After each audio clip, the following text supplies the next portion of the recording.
Good afternoon. It's indeed an honor to interact with you at this leadership summit. Where in the past, many eminent personalities have participated, and to be part of that league is indeed a rare honor. Normally, when we talk of leadership in India, people don't think about business leadership, about political leadership. And the changes which we are experiencing in the field of business, we are experiencing the same changes in the sphere of political leadership and a politics of performance, a politics of competitive federalism has started in India. I remember a story which I heard, maybe true, may not be true, but would like to share how we were perceived in 2009 or 10. Mr. President Obama, the then president, came to India on his maiden visit, and there was a small-time minister who wanted to meet Obama, and he called his secretary and said, "Look, you seek the appointment of President Obama. I want to meet him." The secretary said, "But why do you want to meet him? You have no agenda. You can't even interact with him. You don't know English, a single word. What will you interact? And if we have agenda, we can have interpreter, but we don't have any agenda. Would like to meet him, would like to click a photograph with him. That will help in my constituency. People will think that I am also a big person. I can interact with President Obama." So he thought that now he has to do something. He said, "Okay, I'll ask for payment." He said, "What I'll do, I'll teach you 2-3 words, 2-3 sentences.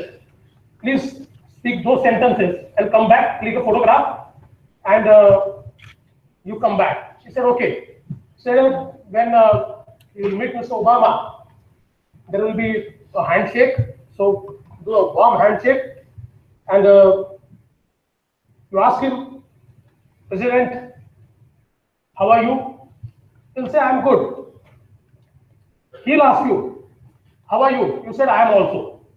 That ends. Very small, simple phrases. He says, "Okay." And fortunately got the appointment. He went there. He met President Obama. It was a warm handshake. And instead of saying, "How are you?" he said, "Who are you?" Now, there are times when some big people meet, they are in a jovial mood. So Obama thought it's something like that. So he said, "How are you?" He said, "Who are you?" He said, "I am husband of Michelle Obama."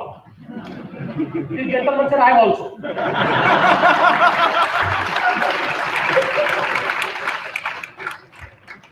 But look at our travel from such politicians to a stage where Indian Prime Minister goes to US Senate and gets 55 times standing ovation in Senate. And here is the time when people say The Indian ambassador was telling me that when all the head of the states went to G20 meeting, there was a time everybody wanted to click a photograph with US president, all the head of states. Now the scenario is different.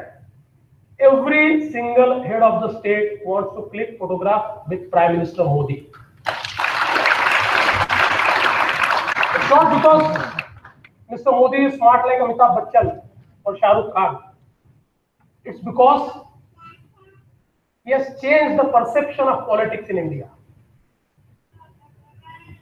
It's time when politics is all about performance. It's about the leadership. And when we talk about leadership, the leadership is all about inspiring people and creating processes. If you can inspire people and if you can create processes, you can be a leader. And I don't see any difference now in leading a corporate house or a government. The challenges are same, solutions somewhat same, and performance has become the key indicator. In our case, people can fire us after 5 years. In the business's case, they can be fired anytime. That is the only difference. And I think in Maharashtra, when we took over, I became chief minister. Maharashtra was a state which was living in its glorious past and a questionable present. One of the most industrialized state, one of the most efficient state of the past. Many states in the meantime have overtook the state of Maharashtra. And the challenges were huge. On one hand, there was a negative growth for consecutive 4 years in the agriculture sector. There was a stagnancy in industrial sector. The GSDP growth of Maharashtra was not superseding the growth nationwide or the growth of India.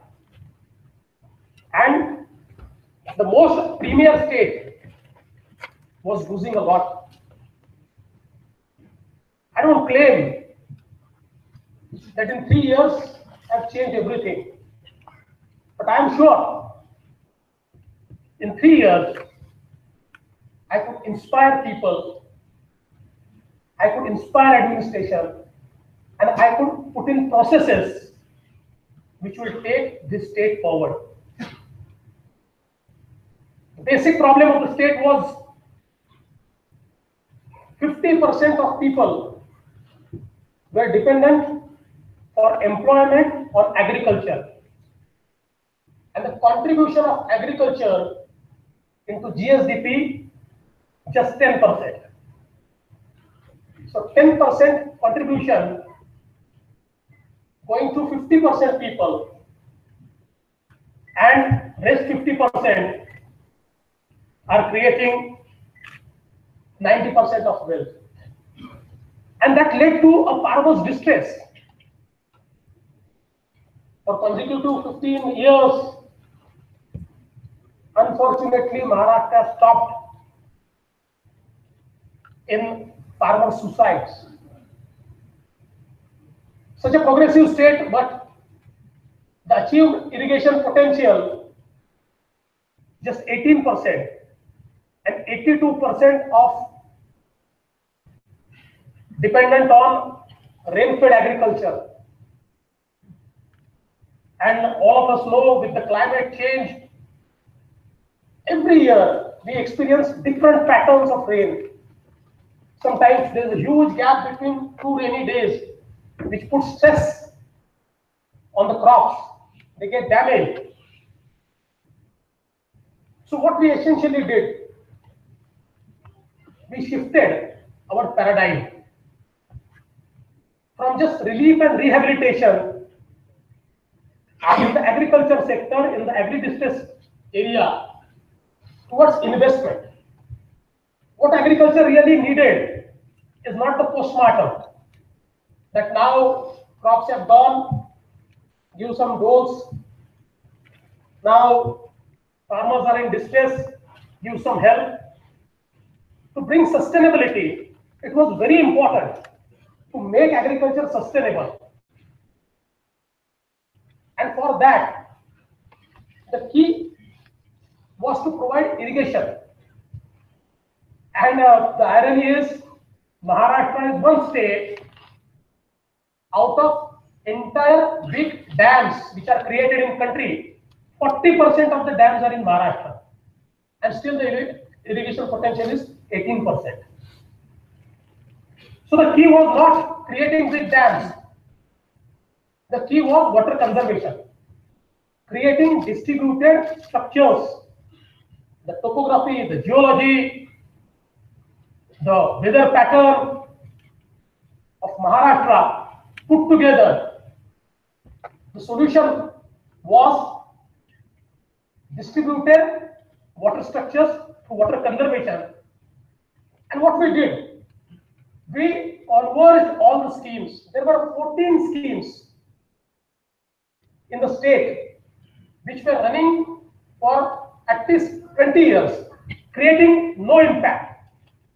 They were run by 7 different departments. So somebody was providing pants, somebody was providing coat, somebody was providing hat, but to different people. So nobody was getting dressed. What we essentially did was to converge these efforts. All the 14 schemes were brought together, converged into one scheme, convergence of scheme and convergence of leadership. For practical purposes, we created a single leadership in every district and put all the departments under that leadership for this project. And the result was, in just 2.5 years, we could create 11,000 villages which are drought proof, which are water neutral. These villages are conserving water for their drinking purposes, for their irrigation purposes, and for their non-irrigation purposes.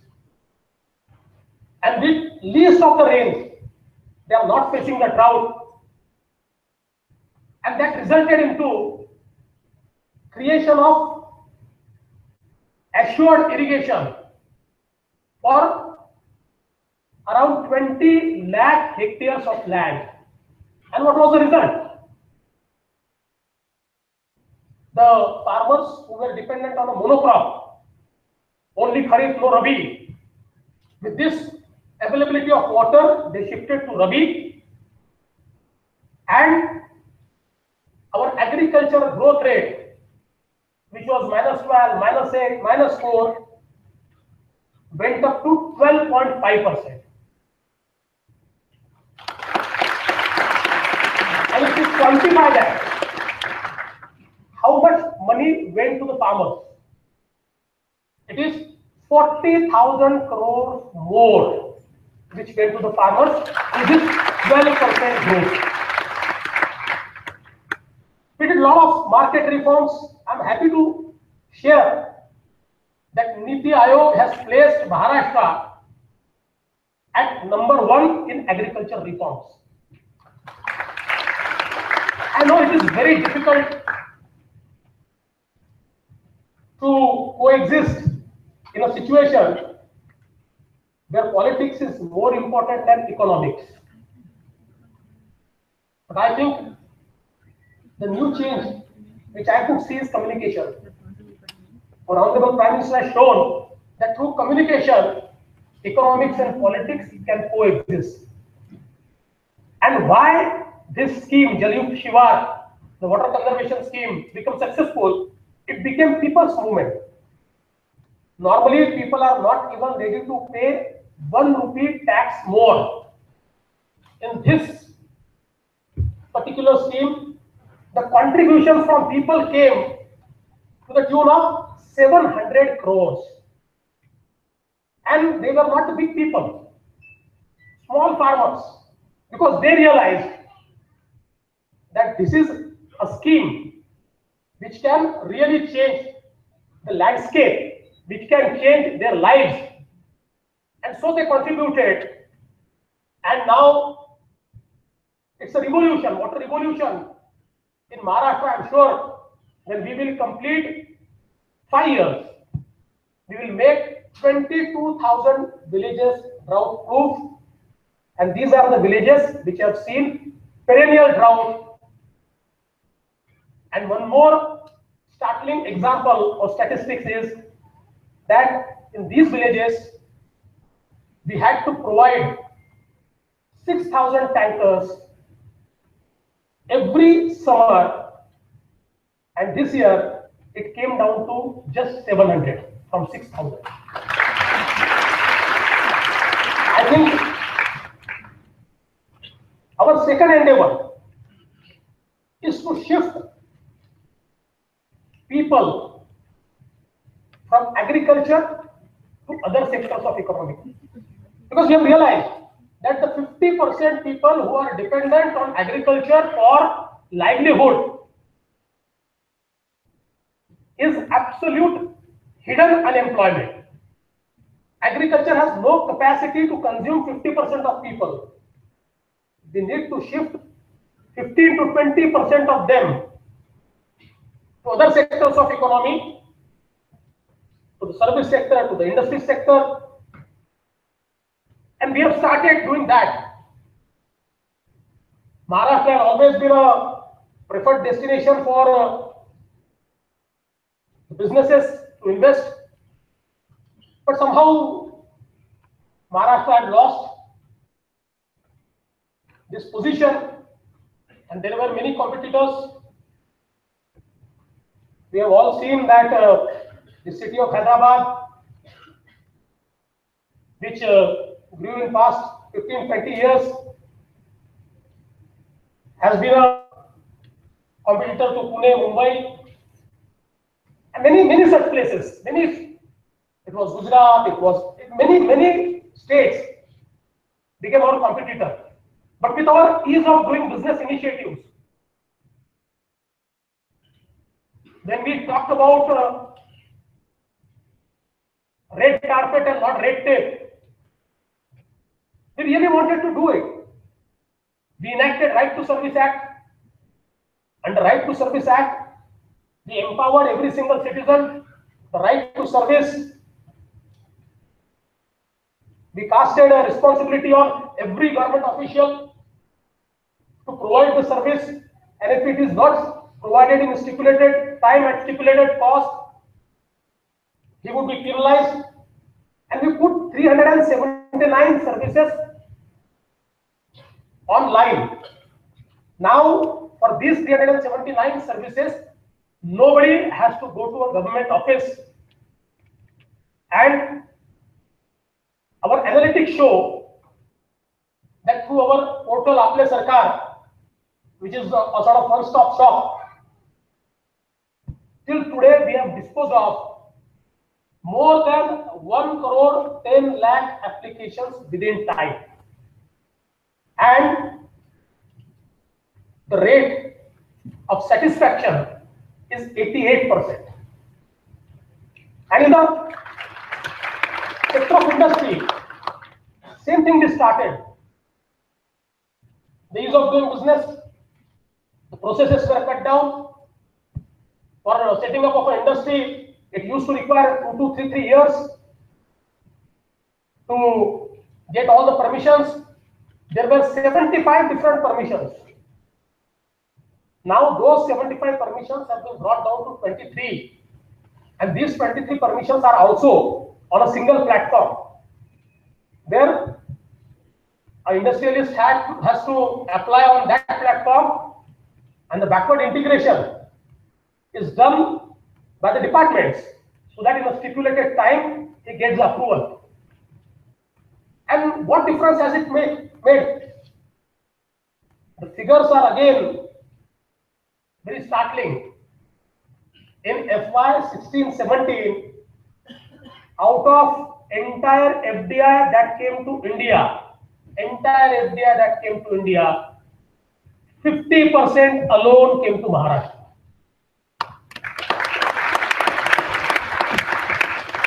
And the difference is so stark. Earlier it used to be 11,000 crores Delhi, 9,000 crores Maharashtra, 6,000, 7,000 crores Gujarat or Karnataka. So this was a case. Now, if you look at the figures, Maharashtra, it's 1,20,000 crores at number 1, and at number 2 Delhi with 14,000 crores. This is the difference. The global community has shown confidence in the state of Maharashtra because of various reforms, various processes which we created. I mean, it was ridiculous. If you had to construct a hotel in Mumbai, you used to require 176 permissions. From 176, we brought it down to 29, and that too on a single form. In Mumbai, if you had to construct a big housing project, it used to take 3 years for all initial approvals, and now it takes less than 3 months to take all the approvals, and it is end-to-end digitized. There is no human intervention. There is no human intervention. There is no corruption, and so the change is evident. And I am hopeful that the World Bank ranking this year would drastically improve because of the ease of doing business initiatives which we have taken up in Mumbai. And I think in the industrial sector, we have seen many industries coming to Maharashtra. At the same time, I feel that the opportunity is immense. It is not just about the cities, it's about the rural area as well. We need to take the opportunities to the rural area, infrastructure to the rural area. Under BharatNet scheme, we have started our MahaNet, where we have provided fiber connectivity to 14,000 gram panchayats out of 29,000 gram panchayats, and by next year, October, we'll provide fiber connectivity to every single gram panchayat. And by providing this fiber connectivity, we create hotspots in a gram panchayat, in a primary health center, in a school, wherein we know that in the 20th century, the key to development was a road. If road reaches your village, health, education could reach your village, the farm produce from the village used to reach the cities, and the economic activity used to start. But in 21st century, it is not this connectivity which will take us at the next level. It is the digital connectivity which will take us to the next level. And how it changes the landscape. We had a Melghat area in the district of Amravati, which is a totally tribal area and was infamous for malnourishment deaths. It was in the national news 10 years back, and the major problem was connectivity. It had neither had landline nor cell phone, just 6 hours of electricity. And when I went to America, I met Mr. Satya Nadella, and I requested him that take a pilot project and create a connectivity here. And with the use of technology, he used the white space. We all of us know that the spectrum which is used, there is always a space which is unused. This unused space is called white space. Using this white space, Microsoft created a digital village in Arisal, and now a cluster of 50 villages is being created. And how it has transformed people. Now there is a school which is giving modern education. There is a library, e-library. The village is digital. All payments are digital. There is a bank, a small counter. There is an ATM. With all this, the village artisans, the tribal artisans, are now selling their product on e-commerce sites like Amazon. The entire per capita income of that cluster has gone up. And now the rate of malnourishment death have come drastically down with one single connectivity. And now we are trying to connect every single village. And all of us know that now through telemedicine, it's very important. If you have connectivity, today no doctor is ready to go to a village and stay there. But if doctor cannot go to a village, we can connect the village to the doctor directly through telemedicine, and that's what we are doing. And I think that is changing the landscape. I'll go on speaking. Please remind me if I have time, 5-10 minutes. Yeah, I'll try to wrap up. Yeah, I just realized, and I think this digital transformation which we are experiencing is changing the entire landscape. And one more concept I will share with you, and then I'll stop. How we have changed the working style. We have created a CM's war room. Now, CM's war room is a concept where those projects which are taken up in war room, every 2 months I take a review in the war room and all the stakeholders of the project. Because we all of us know why projects get delayed. It's because there are multiple authorities, and every authority feels that to sit on a project is its birthright. So nobody forwards the project. So in CM's war room, every single project is tracked, and in every meeting, all the departments, all the stakeholders have to be present, and they have to take decisions then and there only. Until they take the decision, I don't allow them to go. So that has fast-tracked the projects.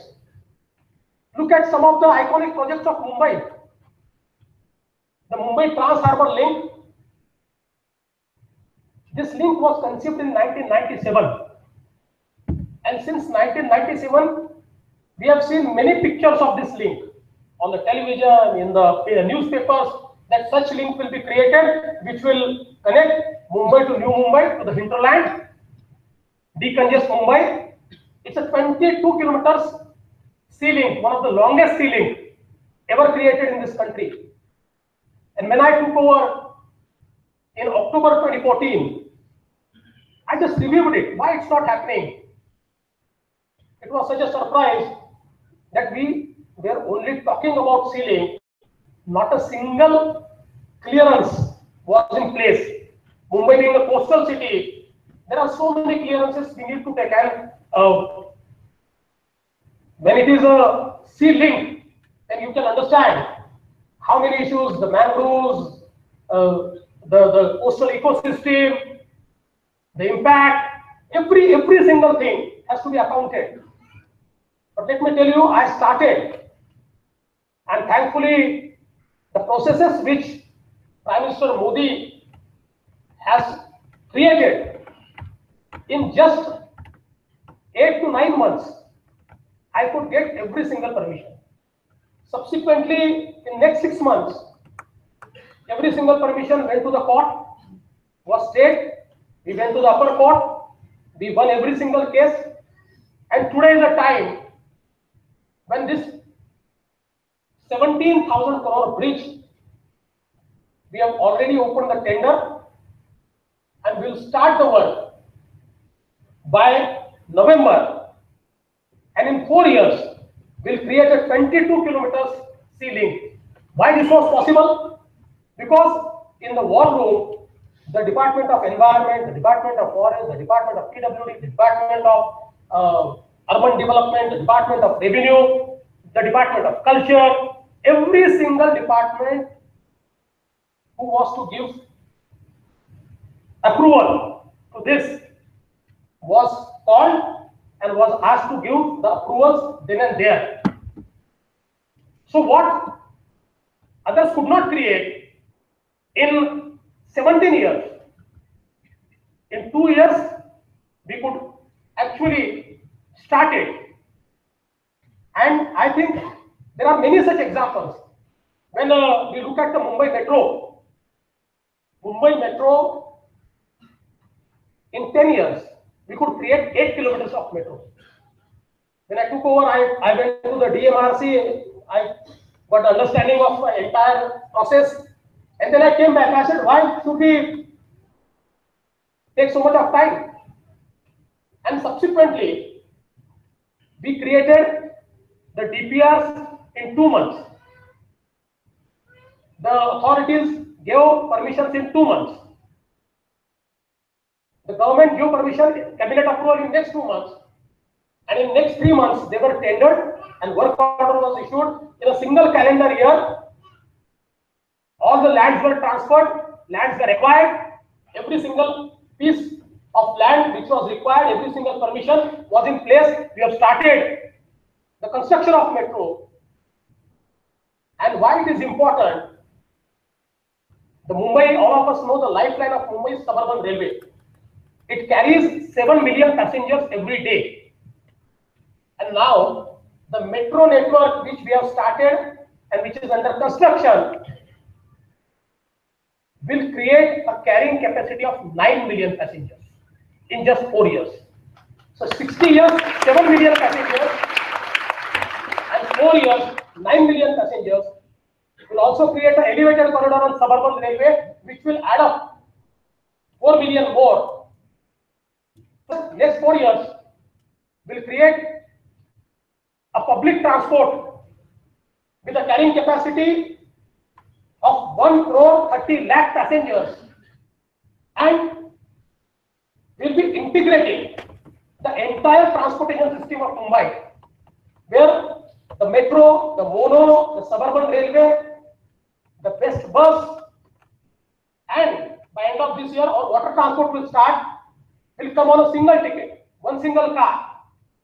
And recently we have entered into a MOU with Ford, who are creating one single app for us, which will be a one-stop shop, which will provide every single person end-to-end connectivity using all these transportation networks in Mumbai and MMR region. It will suggest a person that in such and such time you will get a metro from here, boat down here, you will get a bus or you will get a mono, you can go to your place. With this integration, we feel that we will be able to reduce 40% of the vehicular traffic in Mumbai, and that will make Mumbai a more sustainable city. All of this, the new Mumbai airport, which was stuck for 20 years, and lastly, I would just like to share how there is a coordination between the central government and state government. And it's not just that both the governments belong to BJP, it's with every single government. For the new Mumbai airport, there were 8 NOCs which were pending from 10 years. Our Honorable Prime Minister carries out video conferencing with states. And through this video conferencing, all the critical projects where the NOCs are stuck are listed, and they are resolved. All the stakeholders are on the BC. So we listed our new Mumbai airport, and we said that the 8 permissions are stuck from last 10 years. We cannot proceed. And you will be surprised. On the day of video conferencing, in the morning, 7 NOCs were in place. And Prime Minister asked in the video conference, where is the 8th one? The Secretary said, sir, it requires statutory days to notify. So in 15 days it will be there, and in 8 days we got it. And today, I can claim that we have already started the work of New Mumbai Airport, and by the end of 2019, the New Mumbai Airport will be in place. So I think if you inspire people, and if you put in processes, the leadership can deliver change. And now is a time when everybody feels that we can leapfrog with our demography, where 50% of our population is below 25 years of age. And I think it is a lifetime opportunity for a country as well. Because when the entire developed countries are aging, all of us know by 2020, the average age of Japan will be 48, of Western Europe 41, of Eastern Europe 44, of America 37, of China 39. The India will be only country with the average age, median age of 25 years, has a potential to supply the human resource to the entire world. It's a lifetime opportunity, and I'm happy I'm speaking in front of those people who would be responsible to take India to those heights, to the next level, to leapfrog, leveraging this demographic dividend. I'm sure if all of us work together, India will be one of the best and developed countries of world. I thank you all for giving me this opportunity, and also thank you for listening me patiently. Jai Hind, Jai Bharat.